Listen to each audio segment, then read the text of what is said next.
Hi, all, and welcome to A World of Bookish Adventures. My name is Shannon. And I'm Amanda, and we are excited to share with you today's podcast. This week, we have something a little different for you. We are celebrating spooky season with a special podcast. And for those of you watching on YouTube, you get to see my bearded dragon Diamond and my tortoise Tortini dressed up in their Halloween costumes. Aren't they just so cute? And for those of you who can't see, Diamond has little dragon wings on, and Tortini had a custom made costume in a cupcake shape because tortini is actually the Italian word for cupcake. They're just so cute. So, have to stick that in there. I just have to say, I absolutely, this is just the best thing I have seen all month. So I absolutely love this. Yes. I mean, if you normally don't watch us on YouTube, you're going to have to check out our podcast on YouTube just this once for those like perfect pictures. And it wouldn't be me if I didn't show off my pets. So anyway, we're excited to share with you our spooky book places, not just my pets. You can visit to get the full Halloween experience.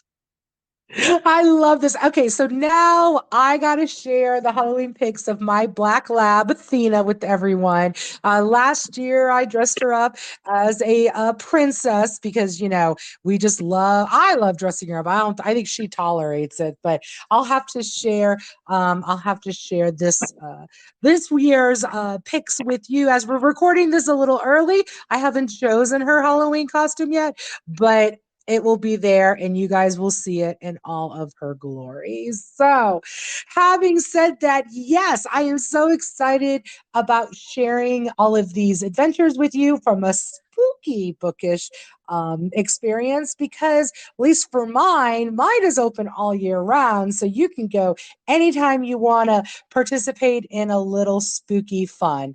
And always, as along with the pictures that we share on our YouTube channel, we'll be sharing information about the spooky adventures we're sharing with you today on our social media channels. So, Amanda, if you're good, I'm just going to go ahead and start sharing my choice for my bookish spooky adventure this month. All right, let's have it. All right, so I decided to share about the House of Seven Gables that is located in Salem, Massachusetts. As my bookish friends out there know, it was made famous by Nathaniel Hawthorne's 1851 novel of the same name, The House of Seven Gables. Have you ever read that, Amanda? Well, I had to read it my senior year of high school, but I have to be honest and say I do not remember any of it. I just remember that I had to read it and there was a test on it, and I cannot remember anything else. And yes, you know and what? no. I had to read it in school as well. I'm probably going to assume most of us had this was some required reading at some point in our middle or high school careers. And I also, when I saw this, as I was doing some research on what I wanted to share, and I saw that kind of clicked in my mind too. And I don't 100% remember it, so I had to do a little bit of reading to get my brain going. And then I was like, oh yes, okay, I remember some of these details now. So Cliff Notes were our friend back then. You're my friend now. Are you kidding me? So let's go on a little bit of history about the house. So in 1668, merchant and ship owner John Turner I and his wife Elizabeth Robinson Turner built this house in Salem Harbor. And it remained in their family for 3 generations. And they didn't know it at the time, but it was destined to become one of America's most beloved historic homes. And interesting, in 2007, it was designated a National Historic Landmark, which I think is pretty cool. The House of Seven Gables is best known today as the setting of world renowned American author Nathaniel Hawthorne's novel, but it really is so much more. So, Nathaniel Hawthorne was infamous for being reclusive during the time he lived in Salem. Hawthorne was occasionally entertained in the house, who at that time, his cousin was the current owner, Susanna Ingersoll. And at that time, which was, I thought that was really interesting, the house had been renovated and four of the gables had been removed to match the more current architectural trends, which I can't imagine someone going in and saying, seeing all these pretty beautiful gables, take them away. Wow. Right? But his cousin told Nathaniel about the house's history and took him actually up into the attic to show him the beams and mortises that were still there that showed where the former gables. And Hawthorne fell in love with it and was inspired by the way Seven Gables sounded. And it's interesting to think this famous book that, has become so iconic and we've all probably had to read in school at one point or the other was actually inspired by gables that no longer were there. So I thought that was kind of interesting. Yeah, that was not something I would have guessed. Okay. So all right. So missing gables. All right, cool. Let's hear more. Missy Gables. So interesting. So, as he's thinking about the book, Nathaniel wrote in a letter that the expression Seven Gables was so new and it struck him so forcibly that I think I shall make something of it.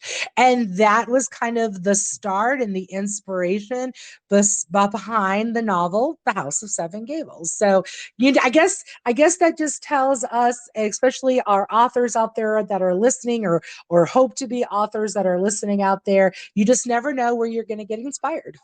Yeah, definitely. But I will share, jumping ahead a little bit, in 1720, the home was restored and the four gables that had been removed were added back. So if some of you are listening to this going, wait, I've been there and they do have seven gables. Yes, they do, because the owners who took it over after that restored it to its original glamour. So I thought that was kind of cool that they added them back. That's amazing that the gables were such a big deal. It's like, oh, we'll take them Right? away, we'll put them back. They're missing, they're not missing. They inspired a whole book. Those are some serious gables. I mean, I guess you just never know where inspiration will hit. I mean, I guess for Florida, that would be like hurricane shutters would be our thing. I don't know. Okay, now I feel like we need a book about hurricane shutters. I don't know. Maybe that's the title of the book. I think that needs to happen. Yeah, it could. So again, seeing the attic, the gables, the missing gables, everything that was there, the sound of the seven gables really inspired Hawthorne. And he would write about the house as if it were a living thing. And even in the novel, he wrote that the aspect of the venerable mansion has always affected me like a human countenance. It itself was like a great human heart with the life of its own and full of rich and somber reminiscence. And I just thought that was so cool to read, that it gave this house almost a meditative look, that you just looking at it, you go, what secrets are you keeping behind those brick and stone walls? And interesting, as I continue to read, quite a bit of secrets were happening there. Okay. Let's hear more about those secrets.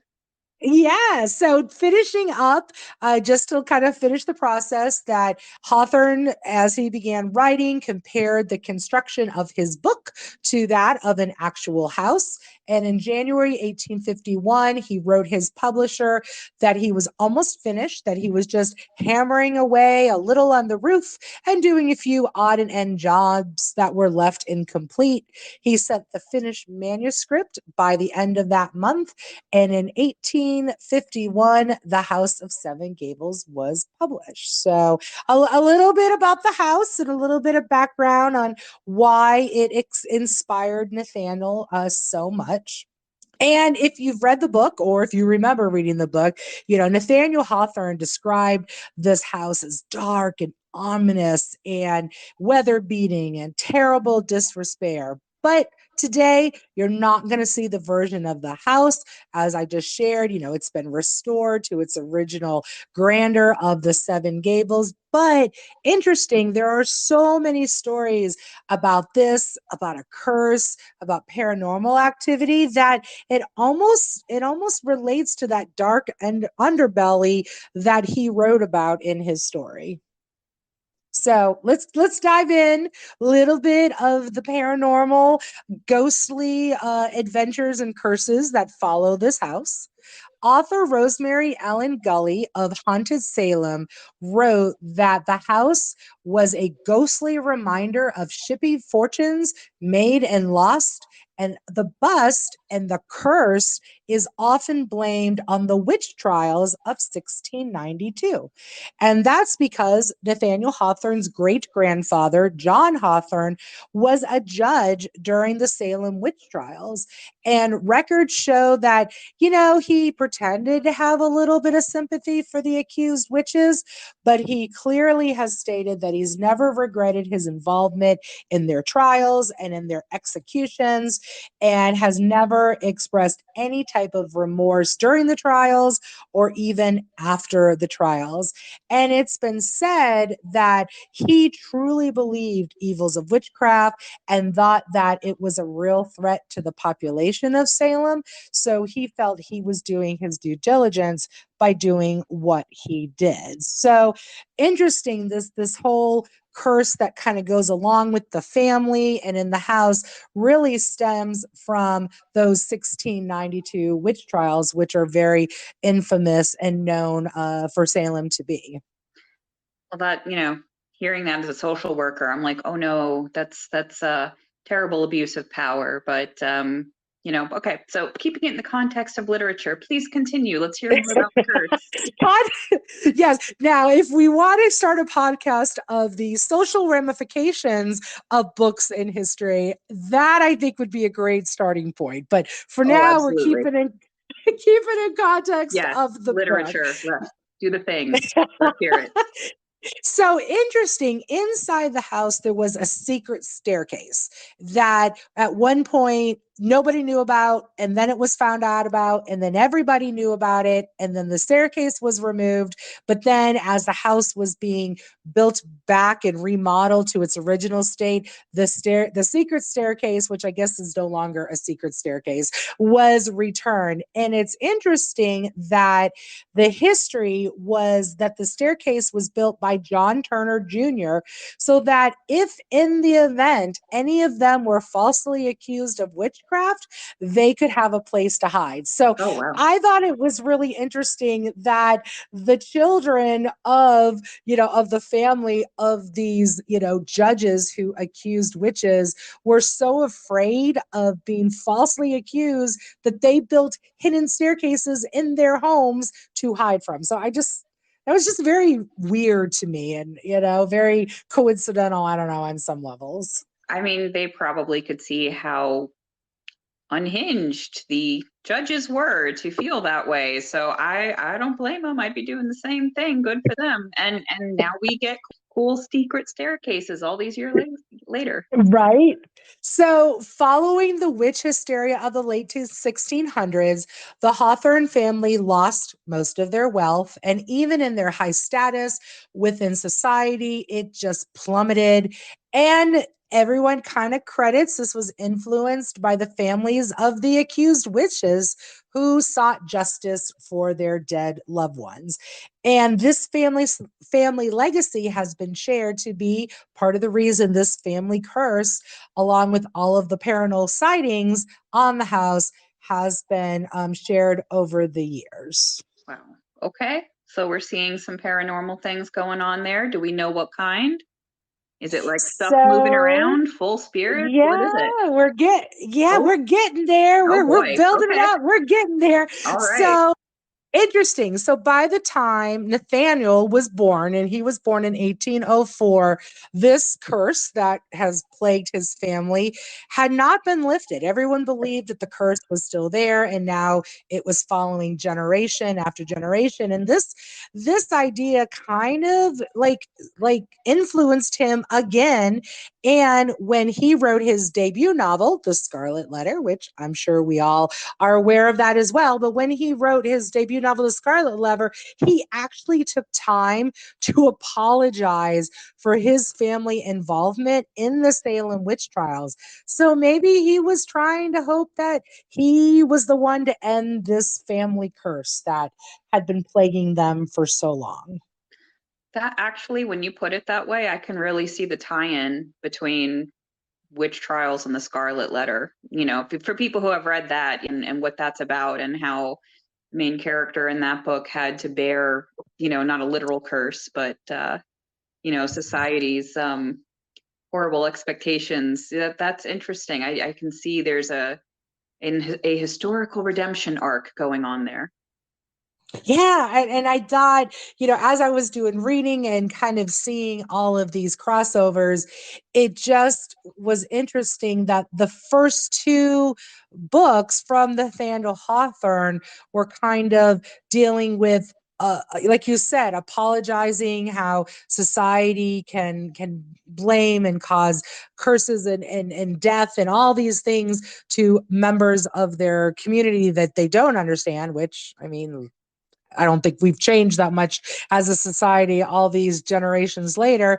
And then the second book actually is the physical house that so much has done. So obviously his upbringing in Salem with his family history really, really moved and inspired the writings that he did.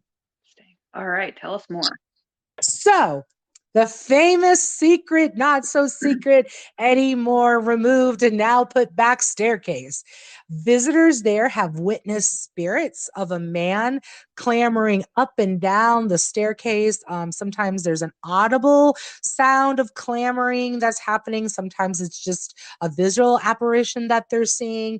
Now, in the beginning, when they first started seeing this guy, the popular belief was they linked him to the Underground Railroad. But the house was never a stop on the Underground Railroad. And those secret steps weren't even there until almost 50 years after the Civil War. So even though that was a popular belief, that was pretty much discounted just because of the reality and the history. But a lot of people are saying that the spirits that are in this secret staircase are either people like servants maybe who lived there or died there, or maybe they are people who died who were accused of witchcraft and they were trying to use it as a hiding place in their afterlife. So I don't know. I think I could kind of see it either way. Hey, I'm open to whatever. You know, social work degree doesn't really tell me much about what happens when ghosts have trauma. So, you know, I'm open to it. Other reports are seeing a phantom boy who enjoys playing in the attic, and throughout the day, you can hear little footsteps pouncing around. You can hear giggling and you can hear laughing. And according to one historian, the attic space used to function as servants' quarters. So it is plausible that they had children of the servants who lived up there. So that one, has a little bit more pretend. Perhaps a reality behind it of the house's history. Oh, absolutely. I can see that. There are silhouettes that just randomly show up in the shadows on every floor at the house. And even the spirit of Susanna herself has been spotted walking the halls of her former home and even peeking out the windows to see who is entering the state through the garden below. So that's kind of interesting that Savannah still kind of hanging around at the house. And often the undead are seen near the gables adding to the fright. And, again, interesting thinking of Ghosts by the Gables because of all the different changes that happened with them. But interesting in all the research that I did, Amanda, about some of the paranormal things that happened, Nathaniel was never brought up. So it seems like he paid his dues while he was alive, and now he doesn't seem to be burdened by this in the afterlife. Well, that's interesting. See, there's that redemption arc again. I'm a big fan of that. So, all right. Uh, So we have like ghosts and hanging out by the gables, maybe offering some architectural advice. Who knows? Anything else if we go there we should I be love aware of? I love that architectural advice. Maybe it could Yeah, be. they've had unexplained action that happen within the house, like lights turning off and on, water faucets turning on at their own, and even museum staff have reported feeling like there's somebody watching you. There's this unknown entity in the house that they can't explain, they've never seen, they just feel it. So I thought it was interesting that this house that was once built to be a loving family home, to be sent down the generations where a successful family could live, is kind of known as the opposite now, with these long histories of hauntings that keep being retold, with the history in it that's attached to the witch trials that happened there, that really this once peaceful sanctuary has become a popular tourist attraction. And not only for paying homage to this great American writer, but maybe perhaps for the hopes of glimpsing a ghost or two. So what I'm hearing is nice place to visit, not so nice place to spend the night. Okay. That's kind of what I'm feeling, and I'm so glad that I chose this as my spooky adventure tale to share to everybody, because there was so much I didn't know, and this is actually open all year round, and you can buy tickets online. It gives you lots of information about it, so I will be sharing that with you guys on our social media. But Amanda, now I got to hear, what is your spooky adventure you're going to share with us today? All right. So I'm sharing a little bit of a different take on my spooky adventure. So I got to meet an indie author. His name is Steve Altier at Comic-Con last year. And for those of you watching on YouTube, that would be me in the blonde anime wig standing next to him when I bought the book. We can save that story for another time. But I figured since one of our overall podcast goals is to bring indie authors into the spotlight, I thought I'd share about his book series and where it takes place.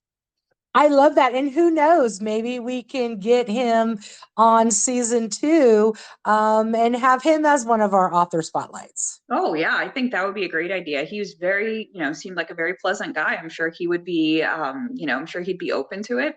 He was happy to talk to me. And, so anyways, I've shared before, I have a little sibling through big brothers, big sisters. And we were just walking around, checking out the con. And then I spotted this big banner with the word Lizardville on it.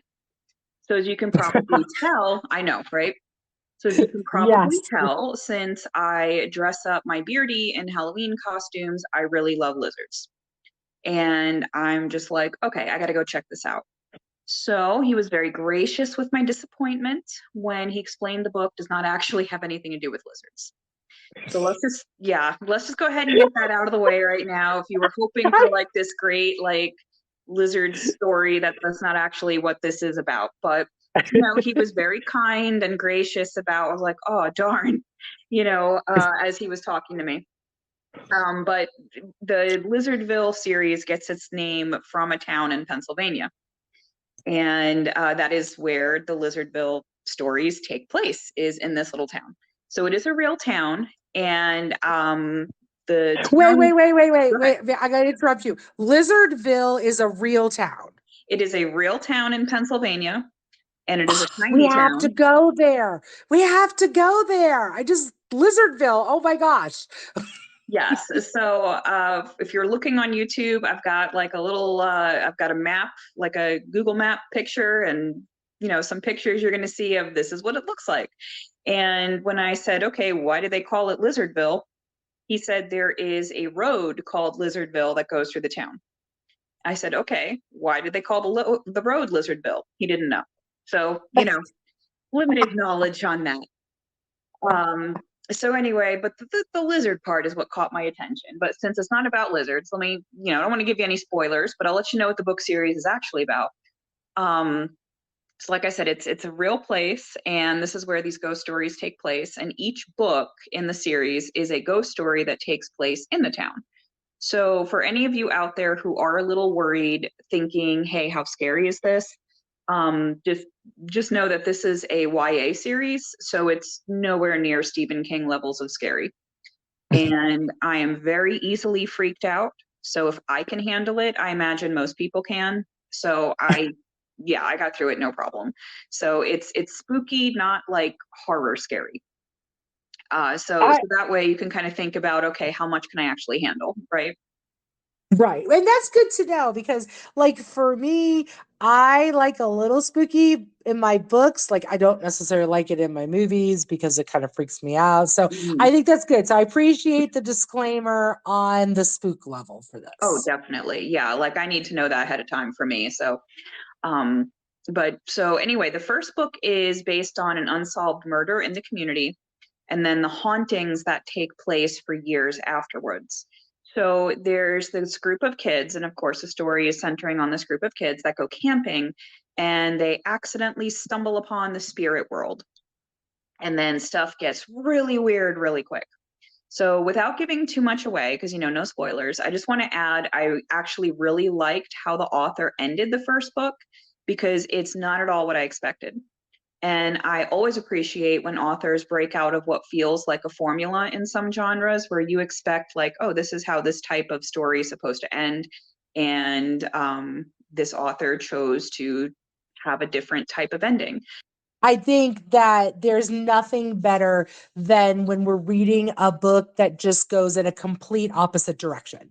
And you're sitting there and your jaw's on the ground and you're like, I did not expect that. I think that's such props to the author for doing that. So I know, normally not my genre, but I may have to definitely check this book out because I love those type of endings. Yeah, definitely. So I always appreciate when people take risks with their writing. So and I like to be surprised. If I can predict the ending, like it doesn't mean I won't enjoy a book. It just means I'm kind of like, yeah, I saw that coming. So if you do check this one out, see if you can predict what's going to happen and give the author a chance to surprise you. And maybe our listeners out there, if you decide to give this book, maybe share with us, what did you think? What did you think of the ending? Because we're all like, I don't know, Amanda's in the know here. So we're going to all have to read it, kind of see what we think. Oh, definitely. I won't tell you if you're close or not. I'll let you read it and find out. But, I'd be curious to see what you think is going to happen.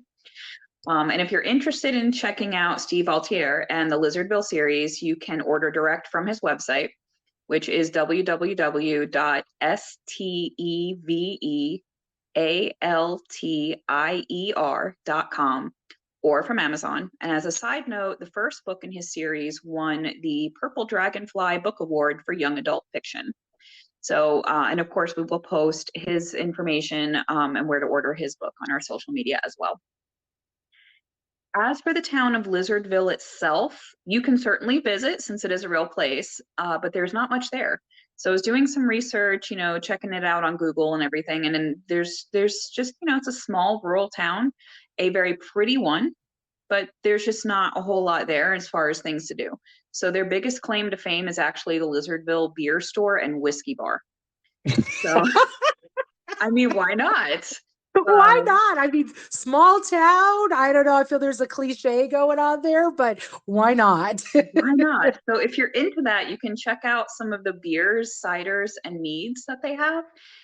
Some of which have these really unique flavors like hazelnut cocoa, cherry, blueberry chai, things like that, which I had never heard of before, really. And as for whiskey, I'm not really a fan myself, so I don't understand all the differences between them. But it looks like they have all types of Irish, Canadian, and Tennessee whiskeys, among others.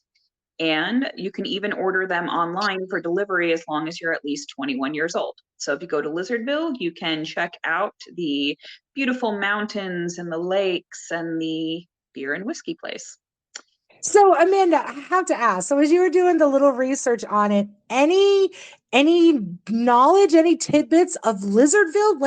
Like where did the name come from? I looked, Steve didn't know, and I Googled and kept looking and digging and could not find why is that one particular road called Lizardville. So it appears to be a mystery, and maybe the ghosts know, and we're gonna have to wait and find out from them. But truly, I could not find out why. I tried. That's I'm so intrigued. I feel like I want to go just to ask the people who live there why. Why Lizardville? There's got to be a story, and I feel like I want to know the story. Oh, I agree. I agree. It was infuriating. I was like, come on, somebody tell me why in this northern area where lizards are not really a thing. Like, I can imagine any town in Florida could be called Lizardville, but where did it come from in Pennsylvania? So it was infuriating, but I don't have an answer. Wish I did. Going back to the actual town itself, sometimes I like to use or even overuse my imagination. So I wonder, why would an author set a story in what feels like the middle of nowhere? But then again, why not? So if you're on YouTube, look at some of these huge, beautiful houses. So again, just got those off Google. Like, those are just houses of people who live there. I mean, I can imagine ghosts wanting to haunt that place. It doesn't look like some random, modular home, whatever. It's like they're gorgeous, big houses. So, look at those beautiful houses, look at the mountains, look at the lake, all those pictures that we have there. Those are taken straight from Google Images, of the Lizardville town. And I would imagine something like a ghost story would certainly disrupt the expectation of peace and quiet people who live there would have. And it kind of reminds me of the series Stranger Things, which, many people have watched on Netflix. So people in the town of Hawkins, which in that case is fictional, keep asking over and over again, why would things happen in our small town in the middle of nowhere? So I think that just adds another layer of the spooky. I love that. And you're right. I think it just sets itself up between a crazy name, a small town, all the beautiful homes that you're sharing and the nature. I feel like there's got to be a lot of spook going on there. I can see it, yeah, for sure. So I think it just kind of lends itself to, again, on, those different expectations than what we would typically have. So but that's Lizardville, and that is the Lizardville Ghost Stories, or at least the first one in the series. There's a couple more, and that is my contribution to spooky stories. I absolutely, and I love that you kind of went a little different direction. I think it's great. And I feel like, Amanda, I don't know if you still have his contact information or through his website, but I feel like we definitely want to get him on for season 2 because I have so many questions. Why lizard? Like, where? Why? I have so many questions, Amanda. So I think we definitely need to work on making this happen. Oh, I bet I could make it happen. We are booked for season 1. For those that are listening, they're like, why are they talking to season 2? We do have our authors for October and November and December already. You heard October's. And so for November and December, they are coming up. So I think he'd be great for season 2. So awesome. That was amazing. I appreciate you sharing that, Amanda. No problem. We gave you guys some really kind of cool places to experience. And do you guys have some spooky stories? If so, we would love to hear them from you. But as always, a little sneak peek into our next broadcast, which will be on November 7th. And Amanda and I are actually going to kind of team on this one together because we're going to be sharing about our trips to Trinity Library and in Dublin, Ireland, as well as the Book of Kells.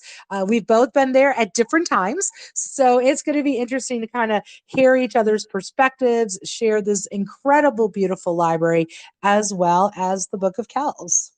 You don't want to miss that one. It is definitely one of the most amazing places I've ever been. Thank you for being a part of our podcast. We look forward to connecting with you each week, and we invite you to join us on our social media pages, as well as to like and subscribe to us on YouTube, as well as your favorite podcast platforms.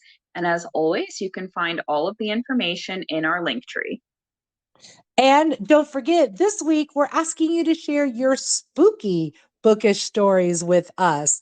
Either fill out the form in our link tree or email us directly at AWOBA podcast at gmail.com for a chance to have them shared. And one final thing before our final wrap up, I want to say thank you to all of you that are following us on TikTok, because we've hit our 1,000 followers on TikTok. So we really appreciate it. And now, what does that mean? We can go live. So Amanda and I, we may be out together. Maybe it's just me. But now we can do some live broadcasts, maybe do a Q&A if we can get Amanda maybe to download it occasionally. I guess I have And it now. I guess I have it now. you have it, because now we Yeah. can go live. All So right. we thank you all of our awesome listeners for helping that first dream come true. We really appreciate it. Until next time, read more books. And then go explore. Bye. Bye, everyone.